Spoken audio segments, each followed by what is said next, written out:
Hello students, now we are going to discuss endomembrane structure in this lesson. Endomembrane structure is the extension of nuclear membrane. The outer nuclear membrane, as we have been told earlier, that it is an extension with the other organelles that we know as endoplasmic reticulum, Golgi bodies and lysosomes. So by default, the cells which are not going to have nucleus will not have these, because it is the nuclear membrane only which further folds and unfolds to form these three inclusions of the cell. First one is endoplasmic reticulum.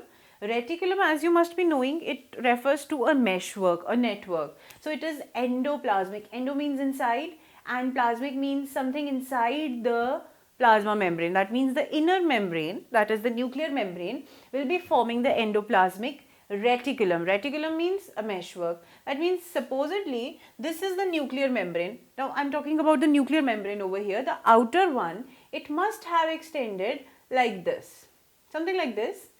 It is a membrane extension only which has small empty spaces inside it. This is the outer nuclear membrane, this is the inner nuclear membrane. So over here you would have the periplasmic space. This is the endoplasmic reticulum. There would be a complete meshwork. If we see it under electron microscope, it appears exactly like a meshwork. So that is why it is known as endoplasmic reticulum. The endoplasmic reticulum is further of two types. One is smooth endoplasmic reticulum. ER stands for endoplasmic reticulum over here. Smooth and rough. Now, as the name suggests, the surface of this reticulum must be smooth. That means there must not be anything present on the surface. It would be a plasma membrane only. And in the rough endoplasmic reticulum, there is presence of ribosomes all over the structure. That is known as rough endoplasmic reticulum. After this endoplasmic reticulum, what happens is some part of this endoplasmic reticulum nips off and forms the Golgi bodies. Golgi bodies have been named after the scientist who discovered it. It was Camillo Golgi. Other name for these is known as dictyosomes. Why it is known as dictyosomes? Because the Golgi bodies basically consists of stack of cisternae placed on one or each other. 4 to 6 cisternae are present, piled upon each other. Now they are like sac only. You might have seen some sac-like structure. This appears to be a sac-like structure, but elongated one. It has empty space inside it. Now what is the function of this empty spaces? That some synthesis or some packaging or some secretion must be taking inside it, and that is what we have to see during its functions. But for once, you need to know that nuclear membrane, supposedly I would color it in a different way so that you get a better idea. This is the nuclear membrane and this is the extension of the nuclear membrane only. Further, this is also extension of nuclear membrane, and what happens at some point of time, I would rather say, this Golgi body, it nips off small vesicles out of it. That means some part of this Golgi sac would nip off and form a small structure known as the lysosomes.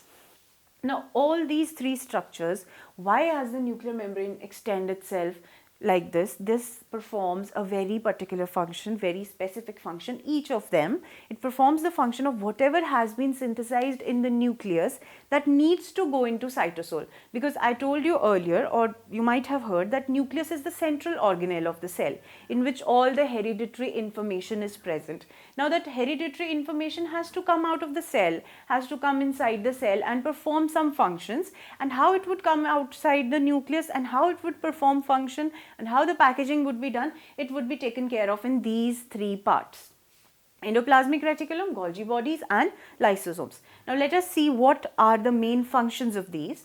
In endoplasmic reticulum, you have to remember one thing, that ribosome is the main structure which actually distinguishes whether it is smooth endoplasmic reticulum or the rough endoplasmic reticulum.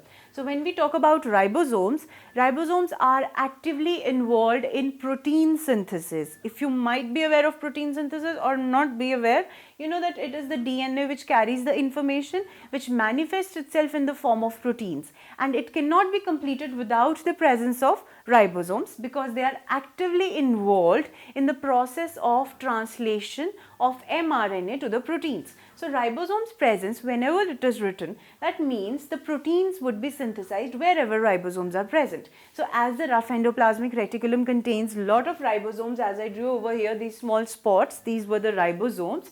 So this part of the cell would be actively involved in the synthesis of proteins, and if it is involved in the synthesis of proteins, that means this part would appear to be secreting those proteins. So the most important function of endoplasmic reticulum happens to be secretion.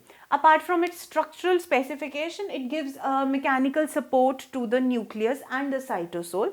It performs the function of detoxification.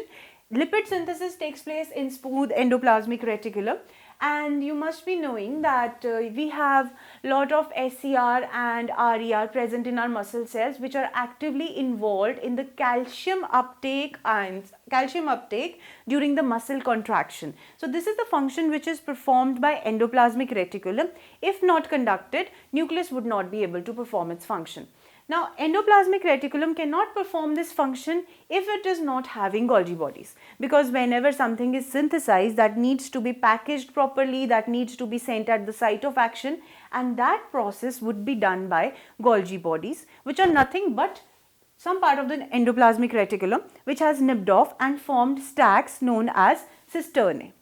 Alright, now these Golgi bodies have a structural specification that there is a region known as cis region and there is a region known as trans region.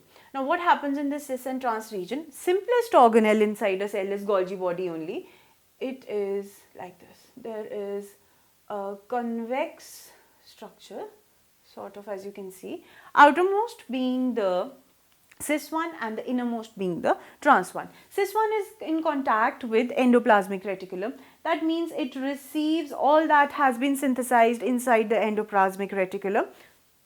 Then the packaging takes place inside these Golgi bodies. Like if it is a protein, make it a glycoprotein, make the packaging easier, and then secrete it through the trans region in the form of lysosomes. Now this cis and trans part of the Golgi cannot be given away as it is. It is enzyme formation or protein formation or glycoprotein formation, that packaging that is to be sent at particular site in the cell. So some part of it would nip off and form the lysosome. Now this lysosome would be directed to the site where it has to go and perform the function. And let us understand what is a lysosome. It is a small circular structure which is rich in some protein, some or other protein, and which would perform as a function of enzyme. And specifically, all the lysosomes, they contain hydrolases. Now hydrolases, ases word, whenever it comes, it tells that it must be an enzyme. Now hydrolases, that means the enzyme would be performing the function of hydrolysis. You know what is hydrolysis? It is the breakdown of something with release of water. It is a chemical term, you must be knowing. So lysosomes are going to contain hydrolases, which would help in digesting all the particles or any foreign particle or any foreign fluid which would enter the cell by the process of phagocytosis or pinocytosis. So in a way, these lysosomes are performing the function of cellular digestion.